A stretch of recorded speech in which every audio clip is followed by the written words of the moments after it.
I work with a lot of really health conscious women, especially who have tried it all. They've like done the paleo diet. They've gone keto. They've tried gluten-free. They've tried, working on their detox. They've done liver cleanses. They've done it all. And they're living really healthy. I mean, they're eating clean. They're not eating processed foods. They're avoiding alcohol, all the bad things that we hear about. Yet they still have acne. Have you ever felt like your acne was controlling your life? What if I told you that the key to clear skin might lie in the understanding of your gut health? Today, I'm joined by Daina Rasutis, a nutrition therapist who turned her own battle with acne into a powerful journey of healing. Daina discovered that conventional treatments weren't the answer, and she's here to share her groundbreaking approach to tackling acne from the inside out. So if you're ready to uncover the hidden connection between your skin and your overall health, and learn how small lifestyle changes can lead to transformative results, this episode is a must listen. So please note the content on Hack to Health is for informational purposes only and not medical advice. Consult a health provider for any medical concerns. Opinions expressed are those of the guest and may not reflect my views or those of the podcast.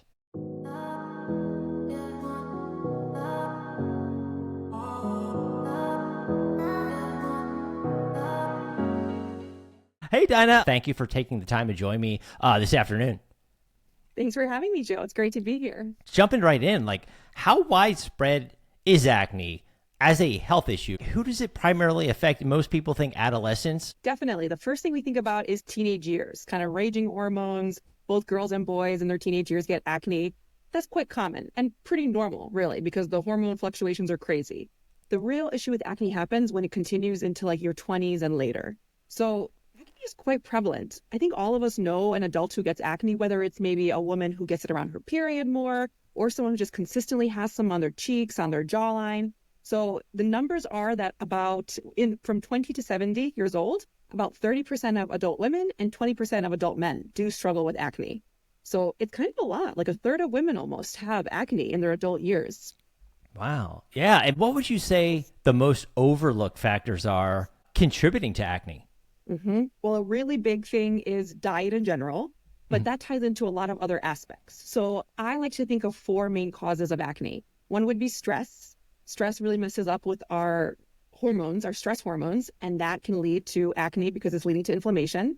Another one is blood sugar dysregulation, and that's where the diet component really plays into play.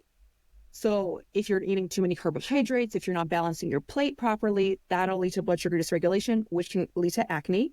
A third one is poor detoxification. So that one is associated oftentimes with hormone issues. So if you're a woman and you get a lot of acne around your jawline, you think it's hormonal, that could have really, the core of it is more that your detox isn't working properly. So your hormones aren't detoxing like they should. And then the last one would be gut issues. And that was my personal trigger for acne. That's a really common one I see. So gut issues can be any type of bacterial overgrowth. We hear about the gut microbiome being out of balance. That's a really common one, again, because in the end, acne is an inflammatory condition. And a lot of inflammation comes from things that are imbalanced in the gut. Right. So this, I guess, healthy lifestyle, you said balancing your plate. How much of those factors do you think plays the part? Because for people that are maybe leading a healthy lifestyle, how common is it for people to struggle despite best efforts to eat in a healthy way? So I say that the people who are lucky are the ones who make a couple dietary changes. Maybe they cut down on their sugar or they avoid dairy, since dairy can be a big trigger for acne or other skin conditions, and their acne clears. So those people are the lucky ones. That's great. That's awesome that you can make one little change and things really improve. I work with a lot of really health conscious women, especially who have tried it all. They've done the paleo diet. They've gone keto. They've tried gluten-free. They've tried, working on their detox. They've done liver cleanses. They've done it all. And they're living really healthy. I mean, they're eating clean. They're not eating processed foods. They're avoiding alcohol, all the bad things that we hear about. Yet they still have acne. So I see that in those cases, it's very often gut related because you can't really out-eat a gut issue. So if you have some kind of yeast overgrowth or a parasite, I mean, even a really clean diet isn't going to get rid of that. You really want to go on some kind of supplement protocol, on some kind of specific diet that's therapeutic. And it takes working with a practitioner to really understand the little nuances because every client's different. You can't just kind of blanket, oh, you should just go on a yeast protocol or go on a parasite cleanse. For some people, maybe it'll work, but for most people, it's a lot more complex than that. So digging and digging and digging into the root cause is a big part of it. So just a healthy diet sometimes is enough, but in most cases that I've seen just isn't going to cut it. And what are some of the ways that people are sort of investigating where it's coming from? Is it looking at diet first typically? That is definitely the first place I start. I'm a nutrition Yeah. therapist, so diet is a foundational piece of where we go. But if diet's not working, I like to do testing. So in general, that's just my approach with nutrition. I like to test, not guess. That was my journey. I did all the diet changes. I tried all the diets, and it was like years of experimentation, and nothing was really working until I finally ran some functional tests. So these are typically tests that you can't really get through your conventional doctor. It's going to be more like certain stool tests, food sensitivity testing, and that really shows us what's actually going on so we can really target. So we can use supplements, we can use diet, we can pull out certain foods temporarily. I don't like to pull anything out forever because, I want people to be able to live their lives, enjoy treats, go out with their friends, cook dinners. It's no fun to be on a therapeutic protocol forever. But for a certain amount of time, it is important, usually 3 months or so, maybe a little bit longer, to just go on a quite strict diet, cut out a lot of the foods that are causing inflammation, especially if we see the test results that show some things are just not right for your body. And then that really clears up the acne. Did you start with conventional treatments? If so, like how would those have influenced your approach or your decision to explore, maybe more holistic approaches that you're instilling now? Definitely. I struggled with acne from my teenage years through my late 20s. No matter what I did, and I tried the diet changes, I've always been a little more naturally leaning and kind of stubborn to figure it out on my own. But I did go to doctors to try to figure it out. My certain doctors like an OBGYN would recommend that I go on birth control. So balancing my hormones, but that's not a solution. You're just putting a Band-Aid on it. There's something that your body is telling you if you have acne. Your body's, you're lucky if you have acne really in the end because it's showing you something's out of balance. So putting a woman on birth control isn't a solution. Other doctors have diagnosed me with PCOS, which is a hormonal condition, and that just wasn't true because a common symptom is that you have high androgens, male hormones, which can lead to acne. But I don't know why they diagnosed me with that because really I didn't have any other symptoms. So that just didn't make sense looking back. At the time I thought, oh my gosh, I have this condition, but I really didn't. So I never tried any of the medications that are commonly used for acne. But I have a lot of clients who come to me and they've been on them, all the antibiotics and different types of medications, and maybe it works temporarily. But again, it comes back to that same idea of you're just hiding the symptoms. So what we really want to do is find out what's causing your acne because that's your body's way of expressing an imbalance. Another person might get migraines, another person might get joint pain or whatever it might be. Genetically, some people are just predisposed to acne like I was. So what would you say like the major, limitations to this traditional testing might be that maybe your doctor, your primary would conduct that they're maybe missing? Really, it's just the hiding of the symptoms. They're really not helping the person. If all you're doing is giving them hormonal contraceptives or some kind of antibiotic that's disrupting your gut microbiome, it's this blanket recommendation that really doesn't give us answers. And if you don't address acne in the early days, it could lead to other health conditions. Maybe that gut issue is going to continue leading to nutrient malabsorption. And then in the end, you're going to have all these nutrient deficiencies that are going to lead to something more serious. So really, if you have acne, it's your body telling you something's out of whack and you want to listen to it and figure it out. Medications have a place. If that's something that you want to use temporarily, I fully support it. I think it's really important, especially because acne just really ties into self-esteem and there's a whole mental health aspect to it. So as a temporary solution, those things are great to lean on. But if you're really looking at long-term solutions, thinking about getting to the root cause is what I always recommend. Yeah, because you did mention stress, obviously, diet, lifestyle factors. How do these integrate sort of into these modern approaches compared to the traditional? How much of the mental aspect are you getting into with the people you talk with? Oh my gosh, tons. Because really, I say that there's 4 causes of acne: the stress, blood sugar dysregulation, poor detox, and gut issues. But usually one is dominant and all the other ones are playing some kind of fraction as well. So no matter what kind of acne client is coming to me, even though maybe you lean more toward getting gut issues or you lean towards poor blood sugar, we're working on all 4 aspects. And it's really important.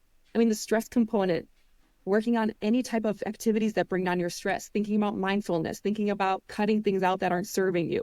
It's a big thing.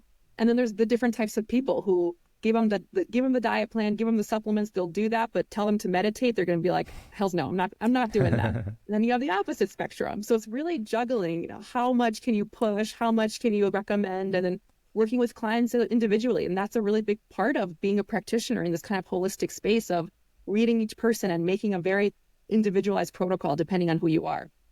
What would like a typical, maybe a dermatologist, what sort of medications would they be prescribing?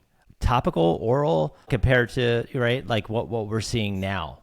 It's kind of a mix, and I'm Yeah. definitely not an Sure. expert since I'm not a dermatologist. It'll be anything from antibiotics, which is sort of the earliest type of treatments. Like you may have heard of like tetracycline, doxycycline. So these are going to be oral, and they typically decimate your gut microbiome. So I really recommend that people steer clear of those. I mean, it's just so bad for your gut, and then that'll lead to other issues. There's going to be other ones like spironolactone, which was found to be a diuretic, but also help with acne. So that's another oral option. For topicals, it's going to be more of the like benzoyl peroxide, salicylic acid. So there's all sorts of things, but a lot of them come with side effects, whether that's like really drying out your skin. Some medications can't be taken if you're pregnant, or, Accutane had a whole lawsuit because it was leading to birth defects. It's just, the list goes on and on. So you have to be really cautious with the medications that you're taking. And ideally, like I said, practicing those holistic approaches alongside it if you are on them. So how effective would the newer, more holistic approaches be compared to the ones we're discussing here? Definitely. And the person who comes to me, they understand that it's not an overnight fix. The people who want the pill, the overnight fix, they're probably going to try the antibiotics and all the other medications first, which is totally fine. For some people, it might work. For other people, they'll be on multiple doses, multiple variations, and it's just not working. And they know that they have to do some work, and it's not going to be overnight. So they come to me realizing this is not going to be a 1 week thing. This might take 10 weeks. It might take 3 months. It might take a year. Every person is so different. But thinking about it, if you come to a place where you have acne, it's probably been years and years of your system being out of balance, and it's not going to heal itself overnight. We need to do a lot of work, a lot of peeling the layers, figuring out how to get your diet dialed in, figuring out the lifestyle aspects, figuring out if there's an overgrowth in your gut that we need to work on. And again, it's not like you take an antibiotic and you're done in a couple of days. It's a couple of months of taking supplements because they're herbs. They're not a medication. They're strong herbs, but they still can't work that fast. So I think that's the biggest difference. People who come to me, they're kind of ready for the long game, knowing that in the end, they're going to really rebalance their system to benefit them long term. So when you're making that decision between going the traditional, right, and then going more holistic, what factors would you say those people should consider? Is it beyond time? What other factors do you think should be at play?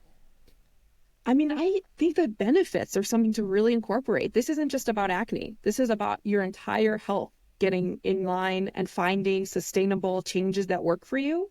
So really thinking about that. If you pop a medication, maybe it'll take care of your acne, but it's really not benefiting you in the long term. Whereas if you work with a practitioner who can tell you how to change your life, how to change your diet, how to change your routines to really benefit you and kind of get you to the absolute healthiest self you can possibly get to, I mean, that's like infinite benefit. You can't put a price tag on that. Yeah, like common pitfalls people want to avoid, right? Maybe they've been to a conventional or, primary dermatologist, and they're switching to someone like yourself. What are they looking to avoid when making that transition, do you think? It all depends. Some people come to me doing so much research and they kind of have an idea. They've tried a lot of things. They've tried the detoxes, changing their diet, and maybe the gut issue is what they're really leaning towards because, some people have digestive issues, some people don't. Some people think that their gut is totally fine, yet we find all sorts of things on a stool test and we put them on a protocol and they get better. So I think it's a range of people and what they're looking for. But in the end, I think it's either the people who have tried conventional approaches and it's not working, or they're just not interested in the side effects of conventional approaches and they really want to get to the root cause. So that's kind of the two types of people who would come to me. So then would there be side effects in what you do as well? Is it something where they would kind of feel, okay, I had a lot of side effects when I was taking whatever, antibiotics or whatever they were prescribed. Then they come to you. Are there side effects that they might walk into taking this approach? I love that question. Very rarely. I mean, you could talk about side effects of something like herbs, like taking supplements. If it's someone who's super sensitive, which some people are, they might react to it, but it's going to be something that we can really tailor and dial down. So maybe the dose is too high. Maybe there's some kind of herb in the mix that just isn't sitting with them well. So it's really easy to sort of experiment with the natural approach, and there's lots of variations. And now it's not like you have one medication or two medications that didn't sit with you right, and so now you're out of luck.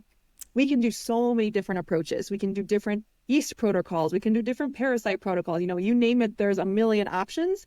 So that's the beauty of it. You can really tailor it to make it work for the person.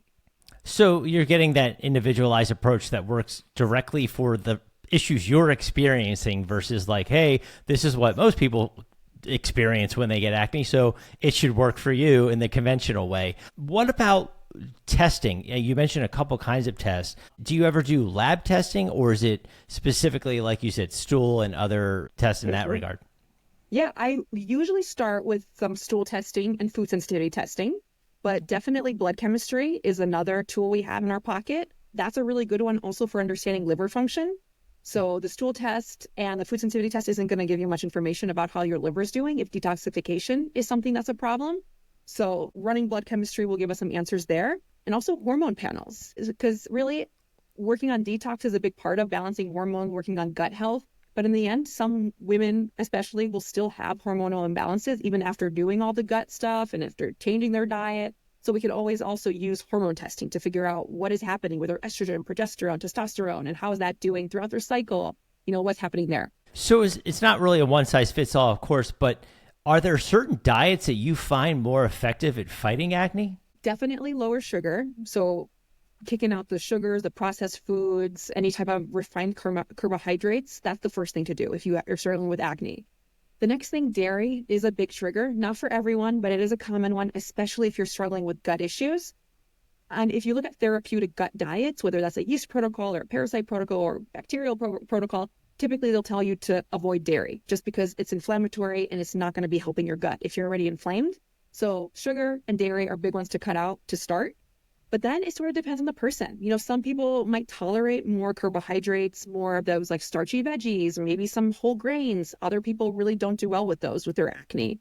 And then you want to look at food sensitivities because, an avocado might be great for skin health, or salmon. They're so rich in healthy fats that are good for our skin. But if those are sensitivities to you, those are the worst things you could be eating. So that's where I really like the food sensitivity testing, because there's just not a list of like specific good acne foods, bad acne foods, because maybe the good ones are bad for you. Yeah, of course. And it's like we said, it's not a one size fits all. How about as women get older? You mentioned in the beginning about maybe it's time their period is coming. What about women who are already in menopause? Is there a large percentage of women in that age range that you're starting to see? Is that something that's more common now than it was in the past? I don't typically work with women who are postmenopausal, but definitely I have, and they have come to me with acne. I would say in that case, it's coming from their gut because their hormones are sort of leveled out at that age. So most commonly it will be gut issues, could be detox related, could be blood sugar dysregulation. And especially once you get older, diet becomes, kind of really important because you can't get away with things anymore. Once you get in your 40s or so and you're women, as a woman, it gets harder and harder. So dialing in a diet is a big part of what I work with older women, and talking about healthy aging and just how to balance all those things to make sure that we're reducing inflammation, but supporting things like muscle growth, healthy bones, all that, which becomes really important. Yeah, and obviously when you talked about diet, how about exercise? Sometimes people will say, hey, people who have a better cardio, some people that have this or weight training or whatever, yoga. Is there anything that you recommend for people doing that in the athletic space? Mm-hmm. The most important thing is doing what you like and what you're actually going to do. So that's kind of, if you're not going to do it, it's not the best exercise for you, or if you hate it. If I had to choose only one thing, the most important thing I would say for most people would be resistance training. So weight training, focusing on that mostly. And then cardio is really great for heart health, but it's also a stressor on the body. And that's what a lot of, especially people who are kind of cardio bunnies or long distance runners, it becomes a really big stressor. So you have to be careful because stressors, they compile in your life. If you have a stressful job, if you're not sleeping well, if something's happening in your life and you're doing crazy cardio, that's just too much for your body and your adrenals to handle. So cardio has to be, practically placed, but also not overdone. But resistance training is really good for everyone, really important for building muscle, really great for just inflammation, really good for stress reduction. So I'd say that's a really safe one for a blanket recommendation. Of course, yeah. We're not talking specific cases, but overall. And then you said sleep. When a person is not sleeping well, can that be a factor contributing to acne? Massive, massive. I mean, your body heals in your sleep. And lack of sleep is a stressor. And if you're stressed, your body cannot heal. So it's sort of this vicious cycle. So that's a really big thing that we work on, whether it's nighttime routines, morning routines, getting a consistent schedule, how to set up properly so that your circadian rhythm's supported. Because really, you start supporting your sleep the minute you wake up. So how do you plan your whole day to make sure that your sleep is optimized when you crash at 9 or 10 p.m.? Yeah, teenagers probably a little later, right? Depending. Yeah, right. How about the future? You see a lot of emerging trends, right? In your field, all fields. Do you see any right now that are sort of like, wow, this is going to really be a game changer or make a significant impact on acne management, or discovering factors as to why it's occurring on and where and how and all that kind of good stuff? Is there anything that excites you about the future? Definitely. I mean, the gut conversation is just exploding. It's becoming more and more common knowledge. Colostrum is a really big thing these days. And that's really good for gut health. And in the end, people will say like, oh my gosh, it, helped my acne or healed my acne. And that's probably because you had a gut issue and it ended up really helping your gut, which in turn healed your skin. So I love that we're talking about that more. And people are just with social media, with the internet, we don't have to lean on these conventional approaches. We can combine holistic and conventional if we want to, or lean more holistic. So just the amount of information is really exciting, but also with more information comes more confusion, comes more things that you have to vet. So it's also, something you have to make sure that you reconsider when you do read something. But I love that people can educate themselves so much more easily now. Yeah, there is. The information is so readily available. You just don't know what you can trust. That's the problem, I think, because it's out there. Basically, your feed will focus on whatever you're searching. So you'll start to get this stuff and you're like, oh my gosh, is this person right? Is he right? Is she right? I don't know. So talking to someone like yourself, obviously, would be the first step. How about like if you had to take, one key learning or takeaway for listeners on how to treat, who are looking, right, to treat acne holistically? I mean, diet is a really important foundation. If you're struggling with acne and your diet isn't healthy, isn't whole foods based, isn't nutrient dense, that's really the first place to start, because you can be taking the supplements, you can be doing the exercise, maybe even getting the proper sleep, but diet is so important for all the reasons. Really, nutrient density is a big one. I mean, you need nutrients to nourish your skin, and you have to get that from food and support your digestion. So it kind of all plays in. So you need a good gut health to absorb your nutrients. You need to be eating a nutrient dense diet so that you can support your skin health. So really, diet would be the one thing that I tell people to really start focusing on. For people listening that are interested in learning more about you, your work, your services you provide, do you do things all over the world? Like, how can people learn more about you? Like, what's the best website to get in touch with you? Yeah, I work one-on-one virtually with clients all around the world, mostly North America, but I've had international clients as well. My website and my business is Table to Crave. And I have an Instagram that I'm pretty active on. And on my website, actually, I have an acne quiz. So if you're struggling with acne and you're trying to figure out which one of those 4 prongs are your trigger, there's a really good quiz on there to get an idea of, okay, this is a good place to start. Is it gut issues? Is it blood sugar? Is it stress? Is it liver? So that would be a really good place to start. Yeah, I'll make sure they're in the notes here for the episode. And I did love your website, like just how like open you are and honest you are. I mean, like, here's the pictures, right? Like 2020, right? I mean, it wasn't that long ago for you. The proof is sort of right in you right here. I really appreciate your time today and for sort of educating everyone, me and everyone, about acne and how they can sort of look into other options and, talk to someone like yourself about what they can do to explore a more holistic way. So thank you for your time today, tabletocrave.com, and thanks again for your time. Yeah, thanks, Joe. It was great talking to you.